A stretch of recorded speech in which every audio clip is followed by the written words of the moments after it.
Hello everyone, कैसे हैं आप सब। स्वागत है आपका मेरे यूट्यूब चैनल कॉमर्स वाले में। आज इस वीडियो में बहुत ही इंटरेस्टिंग टॉपिक में डिस्कस करने वाला हूं।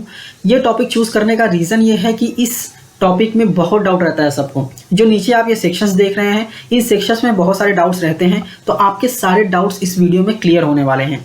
तो मेक श्योर कि आप वीडियो को एंड तक देखिएगा। बहुत ही ईजी लैंग्वेज में आपको बताने वाला हूँ। तो वीडियो स्टार्ट करने से पहले अगर आपने चैनल को सब्सक्राइब नहीं किया तो सब्सक्राइब कीजिए, बेल आइकन प्रेस कीजिए। बेल आइकन प्रेस करने के बाद आपको ऑल पे क्लिक करना है ताकि मैं जब भी वीडियोस को अपलोड करूं तो उसकी नोटिफिकेशंस आपको मिल सके। आइए स्टार्ट करते हैं। तो पहले हम समझेंगे सेक्शन 80CCC के बारे में। तो अगर आप कंट्रीब्यूशन करते हैं सर्टन पेंशन फंड या फिर एन्युटी प्लान में तो आप डिडक्शन ले सकते हैं। अब वो certain pension fund annuity plan कौन से हैं? तो कोई भी एन्युटी प्लान जो life insurance corporation of India का हो या फिर किसी अदर इंश्योरेंस का हो, जो कि आप इसलिए कर रहे हैं ताकि आपको पेंशन रिसीव हो फ्रॉम द फंड, उस फंड से, जो कि रेफर्ड है in clause 23AA of section 10।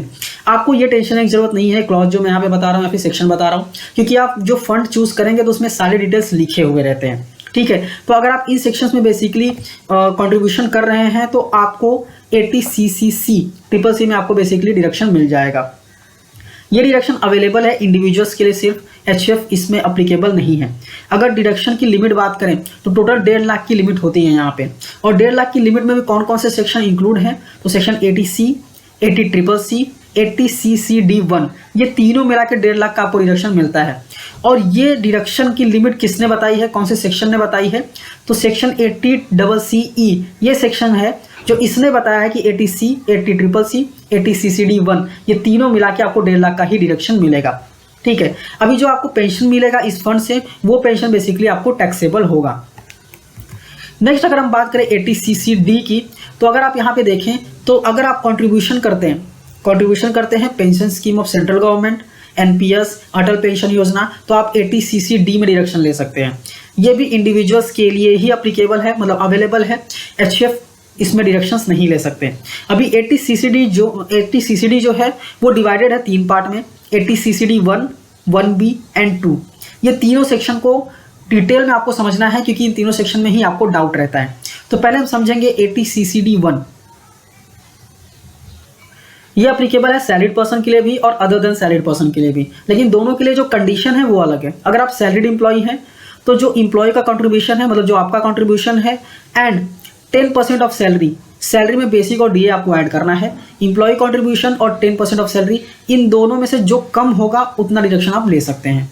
अगर आप सैलरीड एम्प्लॉय नहीं है, अदर इंडिविजुअल हैं, तो आपने जो कंट्रीब्यूशन किया है और आपका जो ग्रॉस टोटल इनकम है उसका 20% आपको निकालना है। इन दोनों अमाउंट में से जो कम होगा वो आपको डिडक्शन मिलेगा। और मैक्सिमम लिमिट जैसा कि मैंने आपको बताया 1.5 लाख है, जिसमें 80CCD1 भी आता है, 80CCC भी आता है और 80C भी आता है। तो आई होप ये आपको क्लियर हो गया होगा। नेक्स्ट हम देखेंगे 80CCD1B। ये अप्लीकेबल है सारे पर्सन्स के लिए, मतलब इंडिविजुअल्स के लिए ही है सिर्फ, और इसमें एक्स्ट्रा 50,000 तक का डिडक्शन आप ले सकते हैं अगर आप NPS में इन्वेस्टमेंट्स करते हैं तो अगर आप गौर से देखें तो NPS में अगर आप इन्वेस्टमेंट्स करते हैं तो आपको टोटल 2 लाख तक का डिडक्शन मिलता है। अगर 80C जो मैंने आपको 1.5 लाख वाला डिडक्शन बताया, उसमें सिर्फ और सिर्फ अगर आपका 80CCD1 है तो 1.5 लाख आप वहां पे ले सकते हैं, और 80CCD1B में भी आप 50,000 का डिडक्शन ले सकते हैं। मतलब टोटल 2 लाख तक का डिडक्शन आपको मिल सकता है यहाँ पे। आई होप ये भी आपको क्लियर हो गया होगा। नेक्स्ट है सेक्शन 80CCD2। अभी ये सेक्शन इसलिए आया है कि हमने एम्प्लॉय का डिडक्शन तो दे दिया, बट जो एम्प्लॉयर कंट्रीब्यूशन कर रहा है उसका डिडक्शन कैसे मिलेगा, तो वो बात करता है 80CCD2। मतलब ये बात करता है एम्प्लॉयर के कंट्रीब्यूशन का, जो कि पेंशन फंड में एम्प्लॉयर कंट्रीब्यूट करता है। ठीक है, और ये जो कंट्रीब्यूशन होता है इसमें बहुत ही इंपॉर्टेंट ध्यान देने वाली बात ये है कि ये जो कंट्रीब्यूशन होता है ये पहले सैलरी में ऐड किया जाता है, उसके बाद आप इसका डिडक्शन क्लेम कर सकते हैं।